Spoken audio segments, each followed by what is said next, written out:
자, 8번은 3차 방정식인데 보통 우리가 이게 K가 있기 때문에 조립제법이 안 될 거라 생각하는데 이를 집어넣으시면 저게 조립제법이 됩니다. 결론은 X에 1 집어넣으면 저 좌변에 있는 방정식이 0이 된다는 뜻이에요. 그럼 X에 1 집어넣고 그 다음에 3차함계수랑 2차함계수, 1차함계수 상수항을 나란히 쓰시고 내려오고 곱해 올리고 더해 내리고 곱해 올리고 더해 내리고 곱해 올리시면 보신 바와 같이 나머지가 0 나누어 떨어진다는 뜻이죠. 그럼 저 3차식은 x-1의 인수를 가지고 x제곱 마이너스 k는 0 이렇게 처리되겠네요. 그럼 이쪽에서 0이 되는 x값 하나가 1이 나올 테고 또는 문제 조건을 보니까 한 개의 실근과 두 개의 허근이 나와야 되죠. 그럼 당연히 이쪽에서는 두 개의 허근이 나와야 되겠네요. x제곱 마이너스 k는 0 여기서 두 개의 허근이 나와야 되는데 뭐 허근 조건은 판별식이 0보다 작아야 되겠죠. 판별식은 b제곱 마이너스 4ac고 이 b제곱 마이너스 4ac는 근의 공식에 루트 1에 들어가는 식이잖아요. 그 루트 1에 들어가는 식이 0보다 작아지게 되면 이 루트 마이너스가 허수가 되기 때문에 허근이 존재하겠죠. 그럼 판별식에 맞췄습니다. 여기서 b값은 여기서 a값은 1, b값은 0, c값은 마이너스 k 이걸 집어넣으시면 되겠죠. 그럼 0의 제곱 마이너스 4 곱하기 a 곱하기 c 0보다 작다. 좌변 정리하면 4k입니다. 4k가 0보다 작기 때문에 양변을 4로 나누게 되면 k는 0보다 작다. 그럼 여기 안을 만족하는 정수값을 찾는데 0보다 작은 정수는 마이너스 1부터 시작이죠. 마이너스 2, 마이너스 3. 자, 이 중에서 문제에서 원하는 정수의 최대값 정답은 마이너스 1이 됩니다. 자, 9번 문제는 저 3차 방정식의 한 허근을 오메가라 불렀죠. 저거를 풀려면 일단 몇 가지 알고 있어야 될 지식이 있어요. 첫 번째, 이런 것들 a세제곱 플러스 b세제곱을 인수분해 하시오. 그러면 이제 앞쪽에서 배웠었던 겁니다. 3차 더하기 3차 인수분해는 3차 떼고 a 플러스 b 가로치고 앞에 있는 a의 제곱 그 다음에 앞뒤에 있는 두 개만 곱하면 ab가 되죠. 거기에 부호반대 마이너스 ab 끝에 있는 b의 제곱 이 곱셈 공식과 이게 플러스가 아니고 마이너스일 때는 여기가 마이너스가 되고 이쪽이 플러스가 되고 그렇죠? 이 공식들을 일단 기본적으로 알고 계셔야 됩니다. 자, 그리고 앞전에 나왔던 이 내용부터 천천히 시작해 봅시다. 이 개념이 두 가지인데 유형이 두 가지죠. 개념은 하나고요. x세제곱 마이너스 1은 0이라는 거가 좀 더 많이 알려져 있는 식이고 그 다음 지금 풀고 있는 x세제곱 플러스 1은 0이라는 식 이 두 가지 유형으로 분리되는데 좌변식을 인수분해보면 인수분해할 때는 이 공식을 이용하시는 겁니다. 지금 써드렸던 인수분해해보시면 1은 위에다가 필요에 따라 이렇게 세제곱이나 제곱을 붙여 상관없겠죠. 인수분해해보시면 x-1 x제곱 플러스 x 플러스 1은 0 이렇게 식이 하나 나와요. 이쪽은 x 플러스 1 그 다음에 x제곱 마이너스 x 플러스 1은 0 이렇게 됩니다. 자, 여기서 주어져 있는 이 3차 방정식을 만족하는 한 허근을 책에서는 오메가라 불렀죠. 그럼 오메가는 이 3차 방정식의 근임으로 직접 대입이 가능합니다. 그럼 1번 공식이 나와요. 오메가 x 대신에 오메가를 대입하면 오메가 세제곱 마이너스 1은 0이라 마이너스를 넘기면 플러스 1 이렇게 나올 테고 한 허근이 오메가면 나머지 근은 오메가 바가 되겠죠. 우리가 2차 방정식 할 때 배운 적 있어요. 한 근이 1 플러스 i 그럼 나머지 한 근은 1 마이너스 i 이런 느낌으로 물론 그 개수가 모두 실수일 때 성립하는 조건이고요. 그러니까 오메가만 대입하지 마시고 오메가 바도 여기 있는 식의 대입이 가능합니다. 그럼 오메가 바의 세제곱은 1 이렇게 되겠죠. 그 다음에 이 3차식을 인수분해하게 되면 오른쪽에 있는 이렇게 두 개의 관계식의 곱이 되는데 앞쪽에 있는 x-를 0 만든 x값은 1이죠. 1은 실근입니다. 지금 우리는 허근을 따지고 있는 중이기 때문에 그 오메가랑 오메가 바는 어디도 대입이 가능하냐면 여기 있는 이 2차 방정식에도 대입이 가능합니다. 그럼 여기다 대입하게 되면 두 번째 오메가 제곱 플러스 오메가 플러스 1은 0이 되고 오메가 바를 대입할 수도 있겠죠. 오메가 바의 제곱 플러스 오메가 바 플러스 1은 0 이렇게 2번 공식이 나와요. 자, 3번 공식은 그러면 이 오메가랑 오메가 바는 그렇죠? 지울까요? 여기 있는 오메가랑 오메가 바는 이 방정식을 만족하는, 이 2차 방정식을 만족하는 두 개의 근이죠. 그럼 앞쪽에서 우리가 근과 계수관계라는 것도 배운 적이 있어요. 그렇죠? 근과 계수관계는 뭐였냐면, 만약에 2차 방정식이 이렇게 준비되어 있을 때 이 2차 방정식의 두 개의 근 중에 한 근을 알파, 나머지 한 근을 베타로 부른다면 알파 플러스 베타는 마이너스 a분의 b, 알파 베타는 a분의 c, 이 내용이었죠. 이 내용을 여기다 적용시키겠다는 뜻이에요. 두 근이 오메가랑 오메가 바기 때문에 이 두 근의 합, 오메가랑 오메가 바는 이 2차 방정식에서 마이너스 a분의 b, 그래서 마이너스 1과 같아지고, 두 근의 곱, 오메가 곱하기 오메가 바는 a분의 c, 1과 같다. 이렇게 처리가 되겠죠. 자, 네 번째, 여기는 약간 식 변형이 필요한데, 여기 1번식 있잖아요? 요 1번식을 양변 오메가로 한번 나눠 봅시다. 여기 있는 이쪽 맨 끝에 있는 이 식을 양변 오메가로 나눠 봅니다. 나눠 보면 좌변에는 얘는 요 처음에 있는 이 부분을 하는 거죠. 오메가 제곱이 남고 우변은 오메가 분의 1이 남으며, 이쪽에서는 양변 오메가로 나누면 오메가가 좌변 오메가 약분되고 오메가 반, 여기다 살짝 쓸게요. 오메가 반은 오메가 분의 1과 같죠. 그럼 오메가 분의 1은 다시 오메가 바랑 같기 때문에 결국은 이 세 개, 오메가 제곱, 오메가 분의 1, 오메가 바가 다 같아집니다. 자, 이게 기억하셔야 될 첫 번째 구조에서 만들어진 관계식인데, x 세제곱은 1을 만족할 때 나타나는 결과입니다. 그래서 얘를 보면 이 식으로 인수분해 되고, 다시 이 2차 방정식이 쓰인다는 것을 기억하셔야 됩니다. 아셨죠? 그러니까 얘네 둘은 이렇게 세트라고 기억하셔야 돼요. x세제곱은 1과 그 다음에 x제곱 플러스 x 플러스 1이 0, 얘는 하나의 세트로 하나가 보면 나머지 하나 같이 떠올라야 되는 그런 형식으로 이해하셔야 되고요. 그 다음에 이번에는 x세제곱이 이 문제의 조건이죠. 마이너스 1인 조건이에요. 설명하는 구조는 완벽히 똑같습니다. 약간의 부호만 차이가 있기 때문에 그 정도의 부호에 대한 착각만 일으키지 않으시면 내용 자체는 동일하니까요. 했던 방식 똑같이 설명드릴게요. 이 3차 방정식을 만족하는 두 개의 근을 오메가랑 오메가 바로 하죠. 그럼 대입이 일단 가능합니다. 첫 번째 식 대입하게 되면 오메가 세제곱은 마이너스 1, 동시에 오메가 바의 세제곱도 마이너스 1. 두 번째, 이 3차 방정식을 만족하는 두 개의 허근은 이쪽에 있는 2차 방정식에서 나오죠. 그럼 이 2차 방정식을 만족하는 두 개의 근이 오메가랑 오메가 바입니다. 그럼 두 근을 직접 대입하게 되면 오메가 제곱 마이너스 오메가 플러스 1은 0이 되고, 오메가 바의 제곱 마이너스 오메가 바 플러스 1은 0. 세 번째 공식은 이 두 개의 근이 이 방정식의 근이고, 두 근의 합, 두 근의 곱으로 정리하게 되면 오메가 플러스 오메가 바는 마이너스 a분의 b니까 1이 됩니다. 그 다음에 오메가 곱하기 오메가 바는 a분의 c, 얘도 1이 되겠죠. 네 번째, 아까랑 비슷하죠?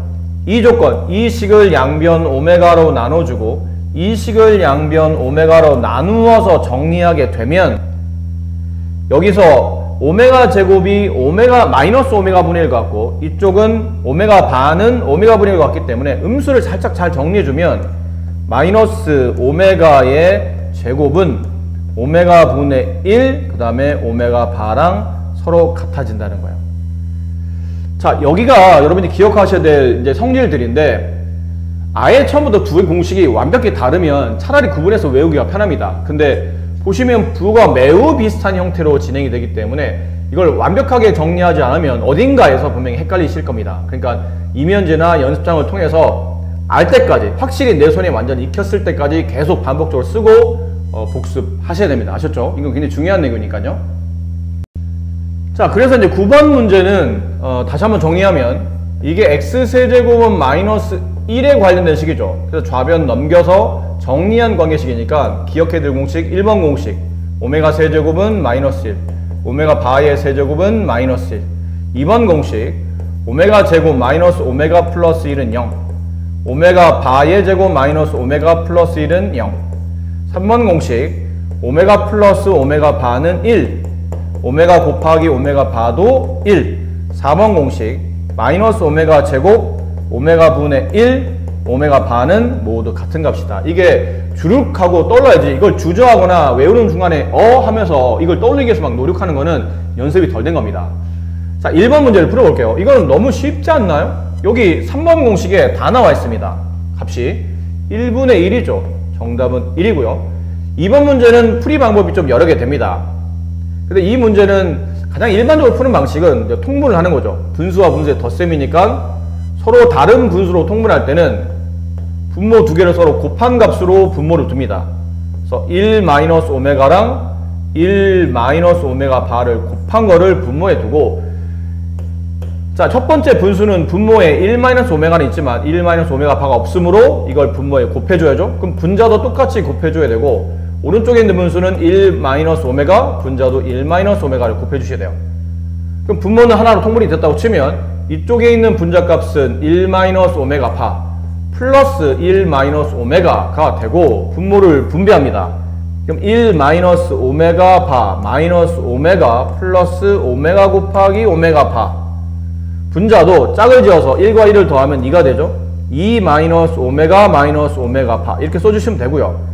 그래서 약간의 이제 짝을 지면서 음수를 빼내는 게 좋겠죠. 1 한 다음에 음수를 빼내면 여기가 오메가 플러스 오메가 바가 되고, 오메가 곱하기 오메가 바, 분자는 2, 여기도 음수를 끄집어내면 오메가 플러스 오메가 바가 되죠. 여기 이제 숫자를 쓰시면 됩니다. 그럼 오메가랑 오메가 바를 더하거나 곱하면 다 1이 됐기 때문에 1 마이너스 1 플러스 1분의 2 마이너스 1, 정답은 1, 이렇게 처리가 됩니다. 10번 문제가 아까 앞쪽에 설명드렸던 그 상반방정식이라는 겁니다. 상반방정식의 이 상반이 한자어인데, 상자는 서로 상자고 반자는 거울 반자입니다. 그래서 상반방정식 이렇게 부르는데, 거울을 기준으로 서로 이렇게 맞대고 있다, 그런 느낌으로 보인다. 그래서 이걸 상반방정식이라고 부르고, 이게 왜 그렇게 됐냐면 저기 있는 5개 항 중에 정가운데에 있는 이 창을 보세요. 이 창 왼쪽에 누가 있냐면 마이너스 3x 세제곱, x 세제곱의 개수가 마이너스 3이죠. 근데 오른쪽 한 칸을 보니까 1창이 있는데 그 개수가 똑같이 마이너스 3입니다. 왼쪽 두 칸에 4창이 있는데 그 4창 개수가 1이에요. 오른쪽 두 칸에 상수항이 있는데 상수항이 똑같이 1입니다. 이렇게 되어 있는 게 상반방정식이에요. 가운데 있는 이 창을 기준으로 왼쪽 한 칸, 오른쪽 한 칸, 왼쪽 두 칸, 오른쪽 두 칸에 있는 각각의 개수가 서로 똑같이 배열되어 있을 때, 이때를 상반방정식이라고 부르는데, 이 문제는 풀이가 왜 일반적인 4차 방정식과 다르냐면, 보통 우리가 4차 방정식 풀 때 특별히 인수분해가 눈에 띄지 않는 이상은 조립제법을 쓰잖아요. 그럼 조립제법을 쓸 때는 이 왼쪽에 어떤 숫자를 두죠. 그 숫자를 우리가 저번 앞쪽에서는 알파라고 했었다고 치면, 그 알파를 구하는 공식이 플러스 마이너스 최고차항의 개수의 약수분의 상수항의 약수, 이런 방식으로 저 4차를 0 만들 수 있는 x값을 찾아냈었던 겁니다. 근데 이 알파 값의 꼴을 잘 보세요. 꼴을 잘 보시면 이게 분수식이잖아요. 분수란 뜻은 저 알파 값이 유리수일 때만, 저 4차식에다 어떤 유리수를 집어넣었더니 0이 돼. 그럴 때만 조립제법을 할 수 있다는 뜻입니다. 근데 4차 방정식 풀다 보면 근이 유리수가 아니고 근이 무리수로 나온다거나 혹은 근이 허수로 나와서 정리가 되면 이 방법으로는 못 푼다는 뜻이에요. 이게 대표적인 형태거든요. 이 상반방정식이. 어떤 문제들은 가끔 이 상반방정식을 하더라도 어떤 문제들은 가끔 숫자를 집어넣어서 0이 되는 케이스도 있는데, 일반적으로는 대부분 다 이건 0이 되질 않아요. 그래서 이건 풀이법이 이게 조립제법을 써서는 거의 풀 수가 없고 따로 풀이법을 익혀야 되는데, 그 풀이법이 뭐냐면 여기 있어요. 첫 번째 풀이를 알려주는 1번식. 양변을 x제곱으로 나눕니다. 전체 있는 식을 x제곱으로 나눠주시고 x제곱 나누고 x제곱 나누고 x제곱 나누고 x제곱 나누고 x제곱 나누시는 겁니다. 그럼 정리하다 보면 앞쪽에 있는 식은 x제곱이 되고 마이너스 3x가 되고 플러스 x 안에 약분되면 x분의 2가 되고 2가 남고 마이너스 x분의 3이 남고 x제곱분의 1. 자, 이렇게 되는 상태에서 짝을 요렇게 두 개 짝, 요렇게 두 개 짝을 져주는 겁니다. 그럼 앞쪽에 있는 걸 써보면 x제곱 플러스 x제곱분의 1 이렇게 하나 짝 짓고 마이너스 3을 끄집어내면 x 플러스 x분의 1 d에 플러스 2 이렇게 된 다음에 앞쪽에서 우리가 곱셈 공식을 배웠었죠? 여기는 x제곱 플러스 x제곱분의 1을 x 플러스 x분의 1이 나오게 정리할 수 있었어요. x 플러스 x분의 1의 전체 제곱에 플러스 다음에 마이너스 붙고 2가 내려왔었죠. 됐죠? 여기 있는 식이 이렇게 정리된 겁니다. 자, 여기서 적당히 뭐 하냐면 x 플러스 x분의 1을 t라고 치환합니다. 왜죠? 공통분이 나왔으니까요. 그럼 위로 올라가서 치환한 상태로 써보면 t제곱이 됩니다. 여기가 t제곱이 됩니다. 그 다음에 마이너스 3t가 나오겠죠? 그 다음에 여기 있는 마이너스 2랑 플러스 2는 지워집니다. 그게 0이 되겠고요. 그럼 t에 대한 2차 방식 푸는데 항이 두 개인데 둘 다 t를 가졌으니까 t로 묶을 수 있어요. t-3은 0. 따라서 t 값은 0일 수도 있고 또는 그게 아니면 t 값이 3일 수도 있는데 우리는 t 값을 구하는 게 아니고 x 값을 구하니 원래대로 돌려놔야 됩니다. 그럼 t 자리 대신에 x 플러스 x분의 1 대입해요. t 자리 대신에 x 플러스 x분의 1을 대입하고 는 0 되고 t 자리 대신에 x 플러스 x분의 1을 대입하고 3이 되고요. 자, 근데 이게 역수꼴에 대한 방정식을 푼 적이 없어서 좀 우리가 알만한 방정식을 풀기 위해서 양변을 x를 곱합니다. 그럼 여기는 x제곱이 되고 플러스 1이 되고요. 얘는 x제곱이 되고 플러스 1인데 오른쪽에 3에도 x를 곱하면 이항하면서 마이너스 3x 플러스 1이 되죠. 네. 자, 이쪽에서 이제 x의 근을 구합니다. 근데 이거는 플러스 1 이렇게 이항하게 되면 얘가 마이너스 1이 되지 않을까요? 그럼 제곱해서 마이너스 1이 되는 숫자 앞쪽에서 배웠죠? 제곱이 넘어가면서 플러스 마이너스 루트. 그럼 플러스 마이너스 루트 마이너스 1. 루트 마이너스 1은 i랑 같았었네요. 이쪽에서는 근이 안 구해지므로 근의 공식에 집어넣습니다. 2분의 마이너스 b 플러스 마이너스 루트 그 b 3의 제곱 9 마이너스 4의 c 5 이렇게 이렇게 두 개 근 이렇게 두 개 근 총 4개 근이 이 방정식을 만족하는 해가 됩니다. 자, 다시 말씀드리지만 이 내용이 아주 쉽지만은 않아요. 그러니까 언제 쓰는지 알아야 됩니다. 아무 때나 쓰는 게 아니고 4차 방정식 중에도 가운데 있는 4차원을 기준으로 왼쪽 한 칸, 오른쪽 한 칸, 왼쪽 두 칸, 오른쪽 두 칸에 있는 각각의 개수들의 부호나 그러니까 모양과 부호가 다 동일해야 됩니다. 가끔 어려운 문제에서는 이게 부호가 틀린 경우도 있긴 있지만 일반적으로는 다 개수가 완벽하게 서로 똑같은 경우에 대한 문제 풀이로 진행이 되는 상태인데 이 문제도 그렇죠. 개수가 완벽히 똑같습니다.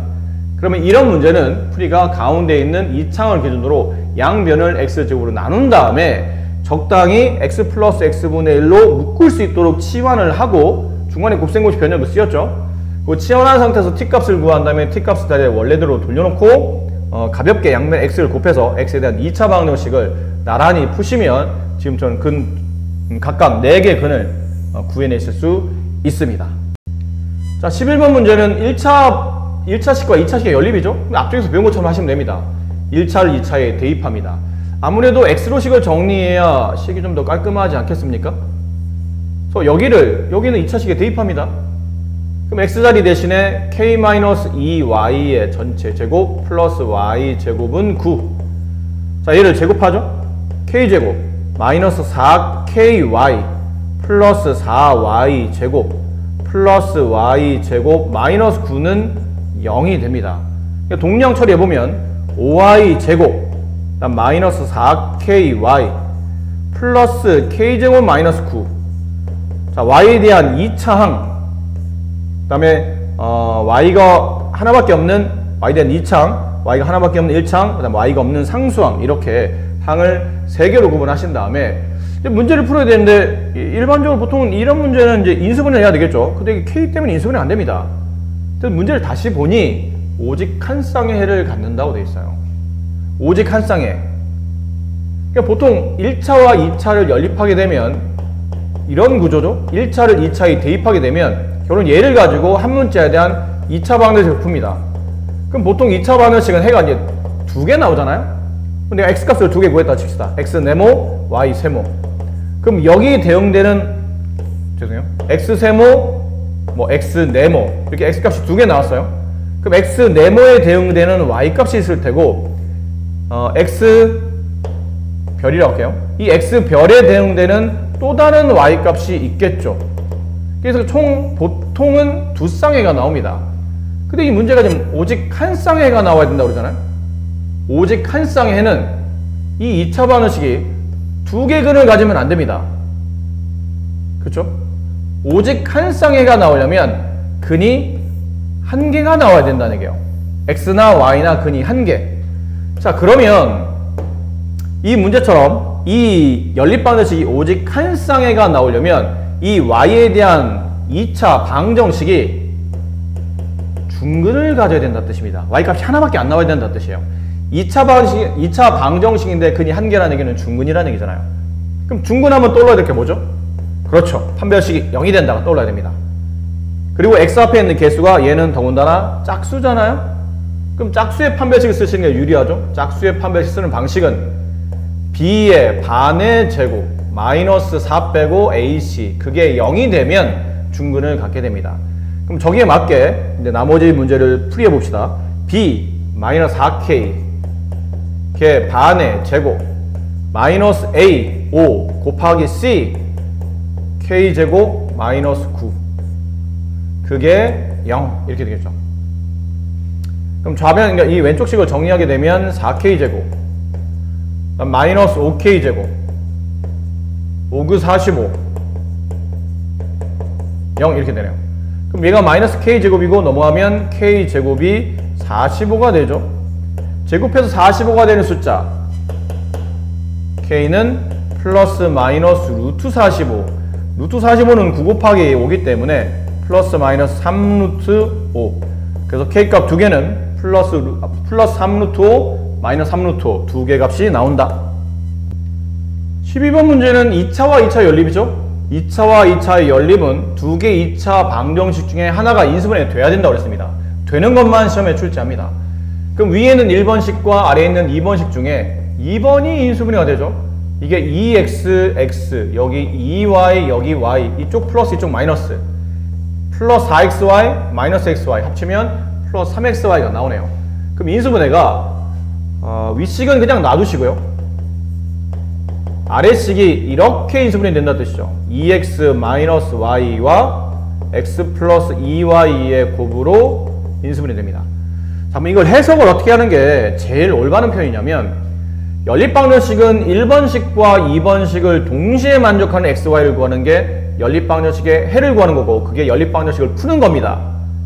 근데 1번식은 식이 하나인데 2번식은 0을 만들 수 있는 방법이 여기 하나 두 개가 나옵니다. 그럼 여기는 1번을 만족하면서 위에 있는 식과 연립해도 될 테고 아래에 있는 2번을 만족하면서 위에 있는 식과 연립해도 되겠죠. 결론은 1차와 2차 연립이 두 번 나온다고 이해하시면 됩니다. 이런 식으로요. 2x-y는 0이 될 때의 xy가 위에 있는 x제곱 플러스 y제곱을 5를 동시에 만족하는 xy가 존재할 수도 있고 그게 아니면 x 플러스 2y가 0이 되면서 x제곱 플러스 y제곱은 5를 만족할 수도 있다는 뜻이에요. 이해되시겠죠? 자, 이제 풀면 그냥 마무리 하시면 됩니다. 윗식을 정리하게 되면 윗식은 y는 2x랑 같고 y-d 대신에 2x를 대입하시면 되겠네요. 그럼 x제곱 2x의 제곱이니까 4x제곱 5가 되고 5x제곱이 5가 되며 양변을 5로 나누게 되면 x제곱은 1이 되죠. 따라서 x값이 두 개 나옵니다. 1, 마이너스 1. 근데가 x가 1이면 방정식 근은 x만 근이 아니고 y도 근이니까 위에 있는 조건을 보고 이 관계가 뭐였냐면 x값의 2배가 y값입니다. x가 1, y값은 2. x가 마이너스 1, y값은 2배니까 마이너스 2. 이렇게 두 쌍해가 나오고 이번에 오른쪽 식을 만족하는 이번에는 x가 마이너스 2y랑 같다고 보시면 되겠죠. x 대신에 마이너스 2y를 이 자리에다 대입합니다. 그럼 마이너스 2y의 제곱 플러스 4y 제곱 플러스 y 제곱 그게 5. 그럼 5y 제곱이 5 y 제곱은 1. 그럼 이번엔 y 값이 두 개 나오는데 그 y 값 하나가 1 y 값 하나가 마이너스 1. 근데 이번에 조건은 이게 조건이었죠. x와 y의 관계는 y에 마이너스 2를 곱하면 x가 돼요. y에 마이너스 1을 곱하면 x가 되니까 이쪽 x는 마이너스 2. 이쪽 x는 2 이렇게 되겠죠.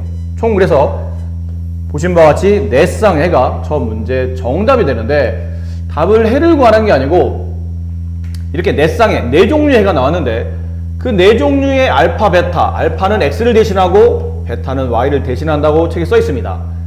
그럼 x하고 y를 더해서 나올 수 있는 값 중에 최대값을 구하는 거니까 이거는 아무거나 무작위로 막 아무 x, y를 더하라는 게 아니고 짝지어져 있는 겁니다. x랑 짝이 져져 있는 y값. 결론은 요렇게가 하나의 x, y.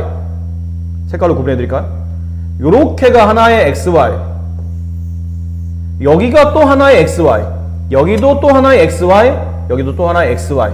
그러니까 각각이 알파, 베타가 되는데 여기 알파 값, 여기 베타 값을 더했을 때는 얼마죠? 여기 알파와 베타를 더하게 되면 3이 되고요. 여기 알파, 베타, 여기 xy를 더하라는 얘기죠. 마이너스 3이 되고, 여기 알파, 베타, xy를 더하게 되면 마이너스 1이 되고, 여기 알파, 베타 두 개를 더하게 되면 1이 됩니다. 나와 있는 알파 플러스 베타의 최대값은 3. 정답은 알파 플러스 베타의 최대를 구하시오. 3이 정답이다. 13번 오른쪽 그림과 같이 대각선 모양의 그림이 너무 잘 그려져 있네요. 설명이 워낙 잘 되어 있죠. 직사각형이 대각선 자리 10자리가 있었고, 가로 길이, 세로 길이를 이만큼 확장해서 지금처럼 큰 직사각형을 만들었습니다. 이랬더니 처음 넓이보다 확장한 넓이가 32만큼 크다고 했을 때 처음 양식장의 넓이를 구하는 건데, 처음 양식장의 넓이를 구하려면 처음 양식장의 가로와 세로 길이를 정리해야 되죠. 가로 길이를 그냥 x라고 합시다. 세로를 y라고 할게요. 그럼 1번식은 x제곱 플러스 y제곱은 10의 제곱, 피타고라스 정리가 성립하죠. 이렇게 직각삼각형에서 피타고라스 정리를 적용했고요. 그 다음은 넓이로 가야 되겠네요. 확장하게 되면 가로 길이는 x 플러스 2, 세로 길이는 y 플러스 2. 둘을 곱한 넓이 x 플러스 2, y 플러스 2를 곱하면 처음 넓이는 x와 y를 곱한 거니까 xy죠. 거기보다 32만큼 더 크다. 이렇게 식을 정리하면 되겠죠. 좌변을 전개하면 xy 플러스 2x 플러스 2y 플러스 4는 xy 플러스 32가 되고, 여기는 xy랑 여기는 xy 지워지고 4를 1로 넘기게 되면 28이 남죠. 양변 2로 나누면 x 플러스 y는 14가 남습니다. 자, 이제 식을 정리하게 되면 x제곱 플러스 y제곱은 100이 되고, 밑에 있는 식을 정리했더니 저 식을 y로 정리할게요. y는 14-x가 돼서 y 자리 대신에 14-x를 대입하시면 됩니다. 왜냐면 1차와 2차 연립이니까요. 1차를 2차에 대입한 겁니다. 그럼 x제곱 플러스 14-x를 제곱하게 되면 196 마이너스 28x 플러스 x제곱 마이너스 100은 0 이렇게 처리되죠. 그럼 2x제곱 마이너스 28x 플러스 96은 0이 되고, 양변 2로 나누면 2로 나눠야 계산이 편하죠. 그냥 해도 되겠지만 괜히 불편하게 개수를 끼고 있는 것보다는 약분시켜서 최대한 숫자를 작게 만드는 게 유리합니다. 인수분해가 되네요. 6과 8 둘 다 마이너스. 그렇죠? x-6, x-8의 곱이 됩니다. 따라서 x값이 6이 돼요. 근데 x가 6이 되면 y값은 지금 xy 관계가 이거였죠? 네, 14에서 x를 빼면 y값이 나와요. 8. 그럴 수도 있죠. 근데 x가 6이 아니고 8이 될 수도 있죠. 이게 0, 이게 0이 될 수 있는 거니까요. 그럼 x가 8이면 y는 6이 되네요. 자, 가로, 세로가 서로 맞바뀌긴 하겠지만 어쨌든 전체 넓이를 구하는 과정인데, 전체 넓이는 처음에 있는 양식장 전체 넓이는 xy 값을 구하는 거라 6과 8을 곱하나 8과 6을 곱하나 정답은 48이 마지막 정답이 됩니다. 자, 14번 문제. 원리의 n개 점을 선분으로 이어서 어쩌고 저쩌고 저쩌고 이렇게 돼 있는데, 내용을 보면 이게 근데 이 선을 연결할 때마다 영역이 나누어지는데, 이게 오른쪽에 얘가 나와 있죠. 점 4개가 있고 그 점 4개를 각각 선분과 대각선으로 잇게 되면 이 안에 내부에 영역이 8개로 나눠진다는 뜻이죠. 1, 2, 3, 4, 5, 6, 7, 8 총 8개의 영역으로 나눠진다는 뜻이에요. 그럼 5개가 되면 몇 개의 영역, 6개 되면 몇 개의 영역, 이걸 일일이 구하기가 좀 불편하죠. 그래서 책에서는 이렇게 써줬습니다. n개의 점을 가지고 선분과 대각선을 그었을 때 원 내부에서 만들어지는 영역의 개수는 다음 공식에 대입하시면 됩니다. 그럼 이제 문제가 원 내부에 31개의 영역이 나눠지려면 도대체 점이 몇 개 있었어야 되는 겁니까?를 물어보는데 사실 이 문제가 하나도 어렵진 않습니다. 어렵진 않은데 숫자가 좀 복잡하고 계산이 힘들기 때문에 그게 좀 불편할 뿐이지 내용 자체는 전혀 어려울 게 없어요. 그럼 식이 다 나와 있잖아요. 얘가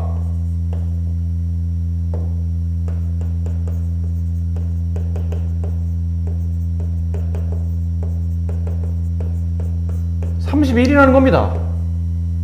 그렇잖아요? 내부에 만들어지는 영역의 개수가 31개. 양변에 24를 곱하고 정리하는 겁니다. 그럼 이걸 3차 방정식으로 정리해서, 4차 방정식을 정리해서 구해내란 뜻이죠. 이게 여기서부터 계산이 귀찮아서 그렇지, 그냥 기본적인 4차 방정식의 근을 구하는 겁니다. 해보시면, 그래서 미리 좀 해봤는데, 해보시면 이게 6으로 조립제법이 됩니다. 그러니까 얘가 인수분해가 된다는 얘기죠. n-6. 그러니까 6으로 조립제법 해보면 n-6, n세제곱 플러스 23n 플러스 120은 0 이렇게 돼요. 그러니까 여기서는 지금 근이 자연수 값을 이렇게 더해가지고 보시면 바와 다 양수잖아요. 자연수를 세제곱하고 23을 곱한 다음에 120을 더해서 이게 0이 될 수는 없어요. 따라서 0이 될 수 있는 값은 얘밖에 없고, 그래서 n 값은 6이 됩니다. 사실 그래서 이 문제가 학교 시험에 출제되면 내용이 어렵다기보다는 조립제법 혹은 조립제법 하기 위해서 저 0 되는 값을 찾는 과정, 이 n에 뭘 집어넣어야 도대체 이게 0이 되지? 그 과정을 찾는 게 그게 시간이 많이 걸려요. 그래서 어쩔 수는 없습니다. 똑같은 문제가 시험에 출제는 될 가능성이 별로 없지만 이런 유사한 형태로 굉장히 숫자 큰 형태가 나오고 이런 예를 보고 적당히 이런 거 찾을 수밖에 없어요. 4개일 때 8개? 그럼 5개일 때는 좀 더 많이 늘어나겠죠. 근데 31개까지는 아닐 것 같고, 왠지 의심스러운 숫자가 점이 6개나 7개 정도가 좀 가능하죠. 일단 6개부터 집어넣어 봤더니 답이 숫자가 딱 떨어지더라는 거죠. 그럼 답이 6입니다. 더 이상 계산할 필요는 없다는 뜻이에요. 약간의 요령이, 문제를 전반적으로 보시고 약간의 요령을 좀 이용해서 문제를 찾아가시면 됩니다. 15번 오른쪽 그림과 같이 넓이가 1500인 직사각형 모양이 있고요. 대각선 길이가 10루트 34입니다. 자, 이 수영장의 가로 세로 길이를 구하는 문제니까 가로에다 x를 두고 세로에다 y를 한번 넣어봅시다. 그럼 처음 식은 아무래도 피타고라스가 필요하죠. 10의 제곱은 100, 루트 34의 제곱은 34니까 3400. 그리고 이 사각형의 넓이가 나와있죠. 1500. 그럼 x와 y를 곱하면 1500. 자, 그래서 2차와 2차 연립이 된 겁니다. 밑에 있는 x, y는 문자를 2번 곱한 거기 때문에 이 식은 2차죠. 그럼 2차와 2차 연립은 2개 중에 하나를 인수분해야 되는데 이게 인수분해 안 됩니다. 이게 좀 이상하다라는 얘기죠. 그럼 어떻게 풀까 고민하다 보니까 이거 위에 있는 1번식을 약간의 변형을 거치면 곱셈 공식 변형 있죠? 이렇게 한 다음에 마이너스 2xy 이렇게 바꿀 수 있지 않습니까? 그런 다음에 xy 1500을 위에다 대입합니다. 이렇게 이 자리에. 그럼 마이너스 3차례 넘어가면서 플러스 3000이 되기 때문에 x 플러스 y의 전체 제곱은 6400이 돼요.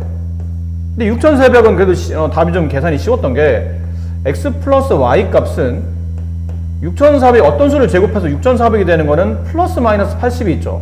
80의 제곱 6400이니까요. 근데 이 x, y는 변의 길이라 둘 다 양수가 돼야 돼요. x도 양수, y도 양수. 두 양수를 더해서 80이나 플러스 80이나 마이너스 80이 돼야 되니까 x 플러스 y는 80일 수밖에 없죠.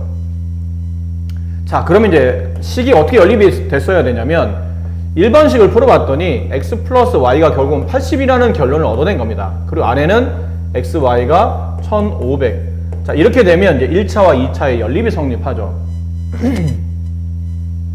그래서 1차례, 2차례 대입하는 형태로 갑니다. 주로 우리가 많이 썼던 식은 이렇게 한다는 얘기죠. 위에 있는 식에서 y로 식을 정리하고 얘를 80-x를 이쪽 식에다가 대입합니다.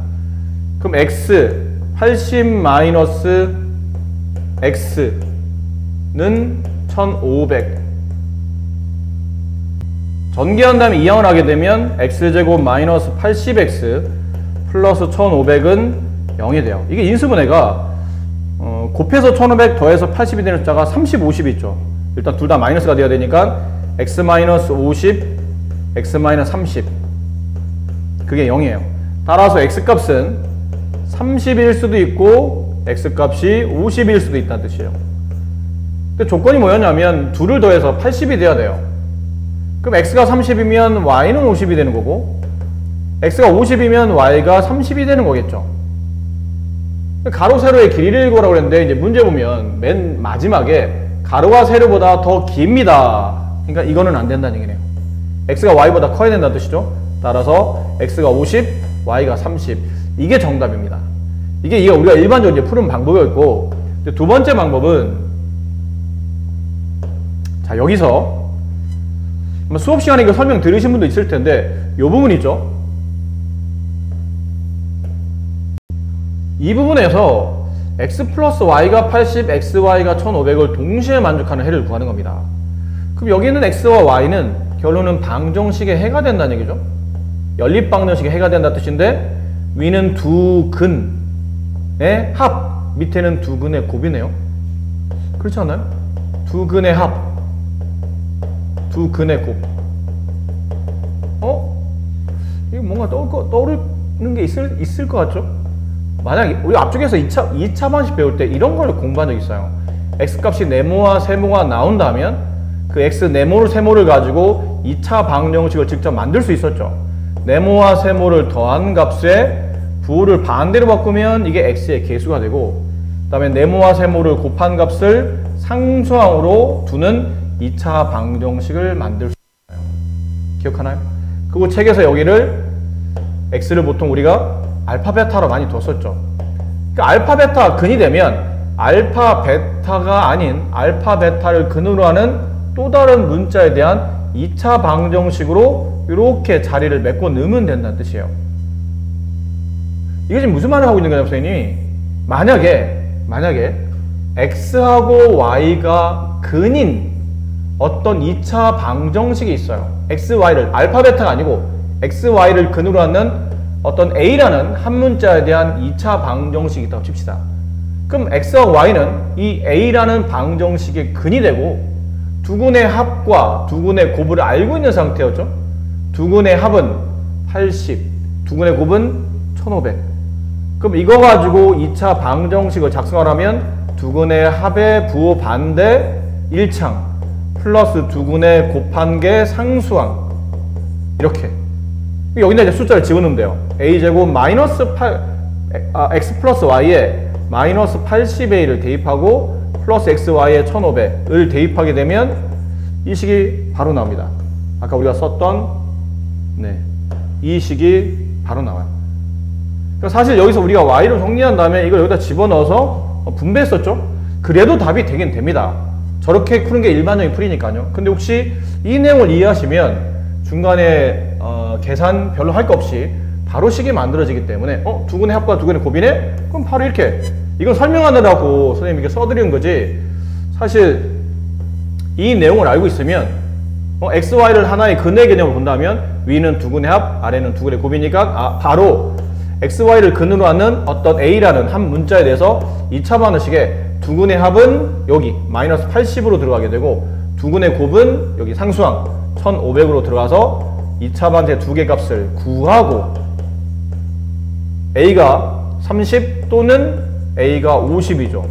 근데 a는 위에서 보신 것처럼 x, y 값을 말하거든요.